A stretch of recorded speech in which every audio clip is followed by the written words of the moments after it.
Driving at night has always been a sort of solace for me, the hum of tires on asphalt, the quiet blanketing the world. But that night, the darkness felt too heavy to still. The road stretched endlessly in front of me, and every mile felt longer than the last. The air in the car was thick, as though the night itself was holding its breath. My eyes burned from lack of sleep, and the tires seemed to grow louder in the silence, like a warning I couldn't understand. A flicker of neon light pierced the darkness, pulling me from my stupor. The Red Pine Motel. I didn't hesitate. It seemed like the only place left on the road, a beacon in a sea of black. The sign blinked, its light dying and flickering, as if it had been struggling for years just to stay on. The Red Pine Motel looked like it had crawled out of some forgotten era. Its exterior was worn but not entirely dilapidated, just weathered by time. The pale yellow paint on the walls was chipped in places, revealing the wood beneath, but it still held onto its original charm, though faintly. The neon sign, a flickering beacon of faded red, buzzed intermittently, casting an uneven glow that barely reached the edges of the parking lot. The hum of the sign seemed almost tired, as if it too was struggling to stay alive. The parking lot wasn't empty, like I expected. Several cars and a couple of trucks were scattered across the cracked pavement, some showing signs of wear, but clearly still in use. A few older models with dust settled thick on their hoods, and some looked like they'd been on the road for a while. It made me feel less alone, like I was the only one pushing through the night. The sight of them reminded me that there were others out there, just as tired and worn out by the road as I was. Inside, the lobby was dim but functional, lit by a single overhead bulb that flickered like the sign outside. The floors creaked with every step, their varnish faded from years of use. The check-in counter was a solid weathered wood, scuffed with the marks of countless guests over the years. The air carried the faint scent of old coffee and something else, something musty, like the building had tried to hold on to a time when it was new, but had long since given in to the slow creep of age. The hallway stretched ahead, lined with simple wooden doors, each marked with a metal plaque that had seen better days. The walls, though peeling slightly at the edges, were still sturdy, and the carpeting, though threadbare in some places, was acceptable for a place like this. It wasn't pristine, but it didn't feel like it was on the verge of falling apart either. It wasn't a glamorous place, not by any means, but it didn't need to be. I was too tired to care about the wear on the walls or the dim lights. I just needed to rest. I walked toward to the reception, and a man behind the counter looked up, his face pale and thin like a wax figure left too long in the sun. "Room for the night?" I asked, my voice cracking. He shook his head, his lips twitching as if he wanted to say more but couldn't. "We're full." I glanced at the nearly empty parking lot. "Come on, man. I just need a few hours to rest. Even a couch is fine. Please." He hesitated, his eyes darting toward the hallway behind him. Finally, he let out a slow breath. "All right. My room's empty for now, but there's one condition." "Sure, anything," I said, too tired to care. He slid a tarnished brass key across the counter. "Don't open the red door, no matter what." I nodded, pocketing the key, and he watched me leave with a look I couldn't quite place. Pity? Fear? I told myself it didn't matter. The room was sparse but serviceable. A bed with a threadbare quilt, a single lamp casting a dim yellow light, and there, on the far wall, the red door. Its paint was too vivid to fresh, like it had been touched up recently, despite the rest of the motel's decay. I avoided looking at it for too long. Sleep came quickly, but it didn't last. A soft, distant sound pulled me from the edge of slumber music, faint at first, like a whisper threading its way through the silence. I blinked against the dark, my pulse quickening as I tried to make sense of the sound. The room was still, unnervingly so, but the music was unmistakable. A haunting melody seeped through the thin walls, curling into my ears like a forgotten lullaby, its origins untraceable. I sat up, heart pounding in my chest. The music grew louder, more insistent, though it still felt like it came from every direction at once. My eyes flicked across the room, but they inevitably landed on the red door. It stood there, on the far wall, vivid against the otherwise dull surroundings. Its freshly painted surface gleamed in the dim light of the room, as though it didn't belong here, didn't belong with the peeling walls or the creaky furniture. The sound, too, seemed to emanate from behind that door, pulling me toward it. I told myself to ignore it, to bury my head under the covers and go to sleep. But the music grew louder, more insistent, and the melody shifted, became faster, wilder, almost frantic. The rhythm, once slow and mournful, now pounded with an energy that twisted the very air around me. It wrapped itself around my mind, tugging at me, urging me to listen, to come closer. Before I knew what was happening, I was on my feet, walking toward the door. My hand hovered over the cold metal knob, but I didn't turn it. Instead, I crouched down, pressing my eye to the keyhole. At first, there was nothing but impenetrable darkness. I strained my vision, trying to make sense of the shadows, but then a figure emerged. A woman pale as the moon, her body moving in slow, graceful circles. Her feet barely seemed to touch the floor as she danced, her white dress swirling around her like a living thing. She was ethereal, otherworldly, her movements hypnotic, smooth and fluid, like she was floating in time with the music that enveloped her. Then, the music shifted again. It sped up, growing frantic and erratic. The woman's dance followed suit.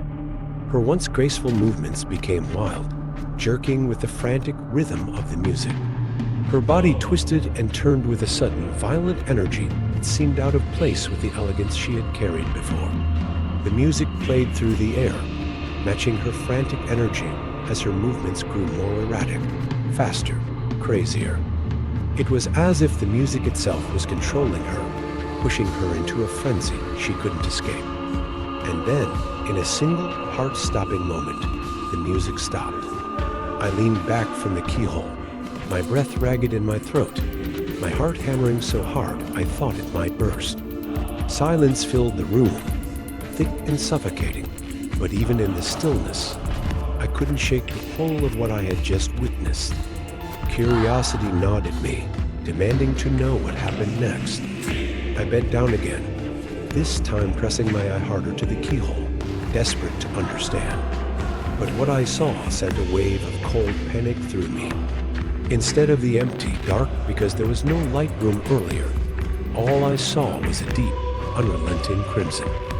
A red so vivid, so intense, it seemed to burn into my vision. It was as though the entire room beyond the door had been swallowed by that color, as though the red was alive and creeping through the walls. It wasn't just the space behind the door, it was in the very air around me, filling every corner, leading out into the room. I couldn't breathe. Confusion and terror clawed at me, making it impossible to think, to move. The red was everywhere, overwhelming, disorienting, a presence that twisted my mind into knots. My stomach churned with dread, and before I could gather myself, I stumbled back from the door, my breath ragged. In a daze, I backed away, my feet unsteady beneath me. My head spun, and I didn't dare look back at the door. Without thinking, I rushed to the bed, flinging the covers over my head like a child trying to hide from monsters. The weight of the blanket pressed down on me, but it didn't bring comfort. It was just a flimsy barrier against the suffocating presence that lingered in the room. I closed my eyes tightly, willing the terror to fade. I lay there, shivering under the covers until sleep eventually claimed me, putting me under the sleeping spell. Morning came too quickly. The manager was waiting in the office when I returned the key. His gaze was sharp, probing. "Thanks for letting me crash," I said, my voice unsteady. "But what's behind that door?" His expression didn't change, but something in his posture shifted, a tension settling over him. "You looked, didn't you?" I hesitated. "I heard music. I couldn't help it." His lips pressed into a thin line. "My wife loved to dance," he said quietly. "She had the most beautiful red eyes."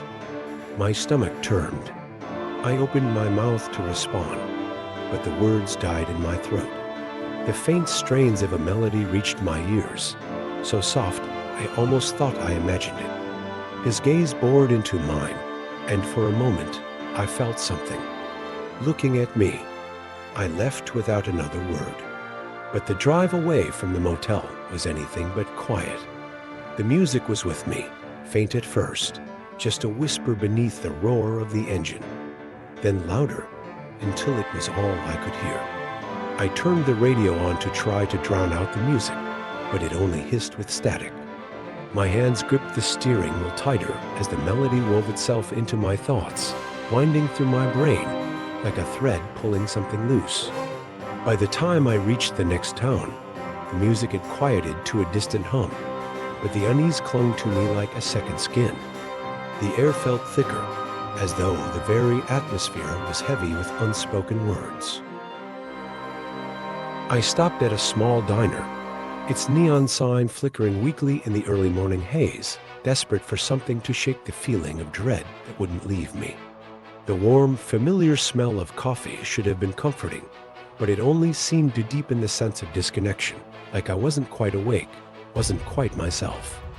I slid into a booth near the window, my hands trembling as I picked up the menu, though I had no intention of eating.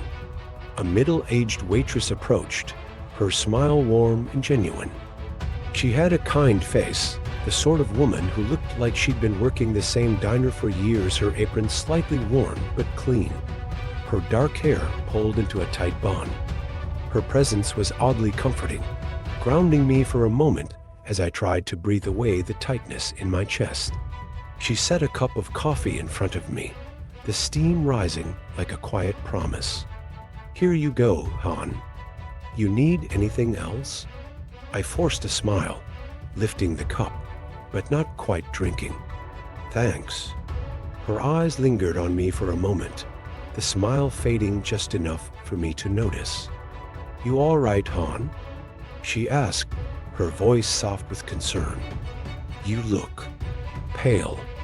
I nodded quickly, trying to muster some composure, though my body felt heavier than it had before. "Rough night," I said with a weak laugh, hoping she wouldn't push. But she didn't look convinced.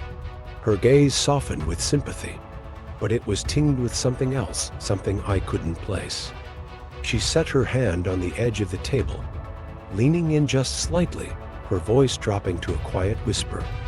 "You weren't at that old motel down the highway, were you?" Froze, the words hitting me like a cold slap. My stomach twisted, and I felt the hairs on the back of my neck rise. "Why? Is something wrong in there?" I asked, my throat dry.